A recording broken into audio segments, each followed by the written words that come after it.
Halo teman-teman semua, kenalin nama aku Mutia Fatia Erlison, aku biasa dipanggil Mutia. Dan saat ini aku sedang menjadi mahasiswi Fakultas Hukum Universitas Syahkuala dan tentunya angkatan tahun 2020. Nah, kali ini aku bakal sharing sedikit seputar dunia perkuliahan dan bagaimana cara lulus perkuliahan jalur SNMPTN. So, stay tune!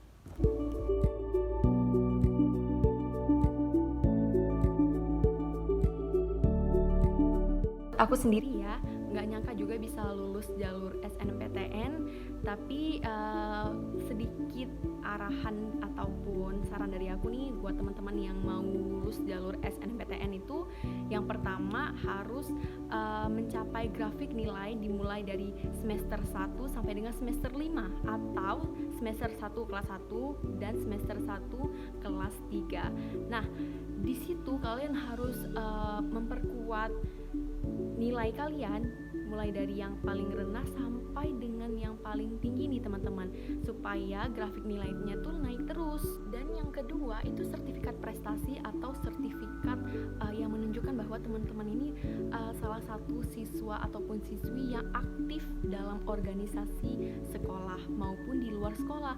Nah, sertifikat ini sangat membantu teman-teman loh untuk bisa mendorong ataupun mendongkrak nilai kalian saat penyeleksian jalur SNMPTN nanti. Nah, buat teman-teman yang bingung mau milih jurusan apa, kebetulan dari aku sendiri, aku milih jurusan hukum karena aku juga merupakan salah satu siswa dari jurusan IPS di sekolah dulu. Jadinya ya kayak kita tahu ya, kalau untuk jurusan IPS itu tidak bisa sebanyak memilih jurusan di IPA. Jadinya ya harus memilih jurusan sesuai dengan jurusan untuk perkuliahan sesuai dengan jurusan yang ada di sekolah teman-teman sendiri. Nah, kalau untuk menentukan jurusan, apakah jurusan itu cocok atau tidak, dilihat dari passing grade-nya nih teman-teman. Passing grade-nya mulai dari kuota penampungannya, daya tampung, dan juga daya saing dari jurusan tersebut.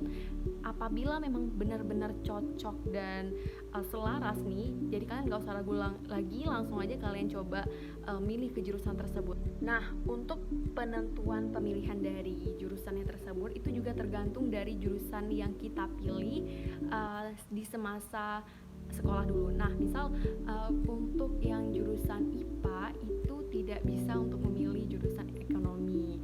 Terus yang jurusan IPS juga tidak bisa memilih untuk jurusan yang pendidikan dokter atau kedokteran. Jadinya harus disesuaikan sesuai dengan jurusan teman-teman sendiri sewaktu lagi masa sekolah. Nah, untuk pemilihan penentuan jurusan ataupun universitasnya bisa juga begini. Dalam satu universitas bisa 2 prodi. Misal nih, aku sendiri milihnya Universitas Syahkuala, tapi 2 prodi nih teman-teman. Nah, ataupun bisa juga memilih satu prodi tapi 2 universitas. Misalnya nih, prodi ilmu hukum, pilihan pertamanya Universitas Syahkuala, dan yang kedua prodi ilmu hukum juga tapi Universitas Airlangga misal. Itu juga bisa teman-teman. Jadi yang perlu diingat lagi nih, kalau untuk kalian yang berdomisili di Aceh ataupun di luar Aceh, biasanya universitas akan memilih ataupun mengutamakan putra-putri daerah mereka sendiri. Kalaupun kalian lulus di luar, itu udah ada pertimbangan dari universitasnya bahwa kalian itu mampu untuk menjadi salah satu siswa di universitas tersebut. Begitu. Yang terakhir nih, ini yang paling jarang banget dibahas sama kakak-kakak kelas, tapi yang perlu kita ketahui ya, untuk memilih jurusan di satu universitas yang kalian bakal ambil, itu juga kita harus melihat bahwa apakah banyak nih alumni dari sekolah kita sendiri yang lulus jalur SNMPTN di jurusan tersebut, karena itu juga akan menentukan bahwa dari pihak universitas akan menilai, wah rupanya di sekolah ini udah ada nih anak dari sekolah tersebut yang lulus di jurusan kita, jurusan hukum nih misalnya. Jadinya itu akan menjadi bahan pertimbangan yang sangat berat dan kemungkinan besar bakal lulus di jurusan tersebut. Kenapa aku memilih jurusan hukum? Kayak yang udah aku bilang sebelumnya ya, aku dari jurusan IPS, jadi memilih jurusan hukum itu adalah salah satu jurusan ataupun bidang yang aku belajar selama di sekolah. Nah, selain dari ilmu hukum, aku juga milih ilmu komunikasi karena dari aku sendiri aku merasa sangat cocok nih di ilmu komunikasi, dan ternyata aku udah lulus di pilihan pertama, yaitu jurusan ilmu hukum.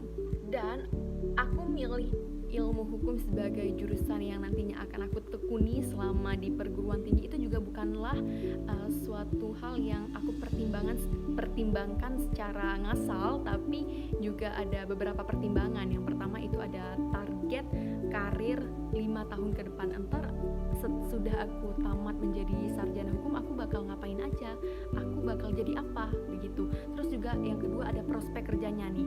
Setelah menjadi sarjana hukum, kira-kira aku bakal jadi apa sih? Kira-kira pekerjaan yang cocok dengan aku yang selama ini aku belajar apa aja. Contohnya nih, misal ada hakim, advokat, terus juga ada jaksa, ada notaris, dan lain sebagainya. Nah, buat kalian yang di jurusan IPS masih bingung kenapa harus memilih hukum sebagai jurusan utama kalian, ini ya aku spill sedikit terkait dengan apa yang aku pelajari selama aku menjadi mahasiswi di jurusan hukum.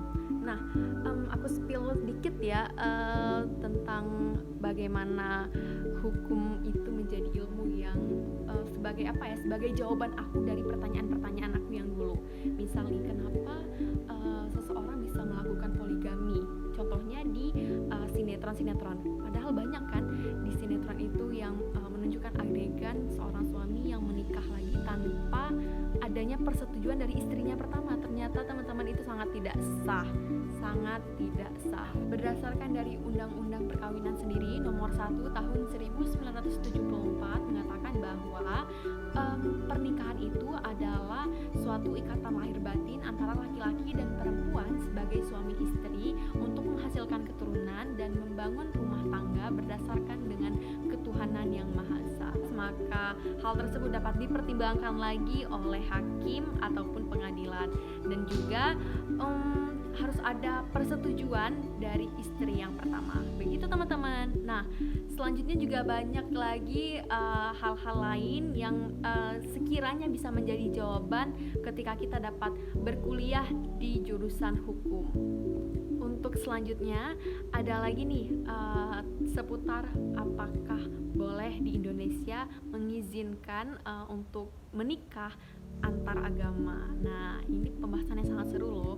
Buat kalian yang masih bingung untuk memilih jurusan, langsung aja ke jurusan hukum, karena menurut aku hukum itu sebagai jawaban dari kejanggalan aku selama ini. Terlebih kita sendiri di Indonesia yang tinggal di negara tercinta ini merupakan juga negara hukum. Itu dia sharing-sharing aku kali ini. Semoga bermanfaat untuk kita semua. Dan saran aku juga yang paling utama nih ya, di masa pandemi kali ini kita harus jaga kesehatan. Thank you sekali lagi buat Road to PTN karena udah kasih aku kesempatan untuk bisa sharing-sharing seputar materi perkuliahan yang aku dapat dan gimana sih caranya bisa lulus jalur SNMPTN. So, semoga lancar sekolahnya dan bisa langsung bergabung di jurusan hukum di universitas manapun. Pokoknya nih ya, buat kalian semua yang mau nanya-nanya seputar dunia perkuliahan dan bagaimana sih cara belajarnya, itu langsung aja kalian cek dan subscribe, dan sering-sering nih ngeliat bagaimana perkembangan konten yang ada di Road to PTN, karena pastinya konten-konten tersebut sangat bermanfaat untuk kalian semua. So, thank you.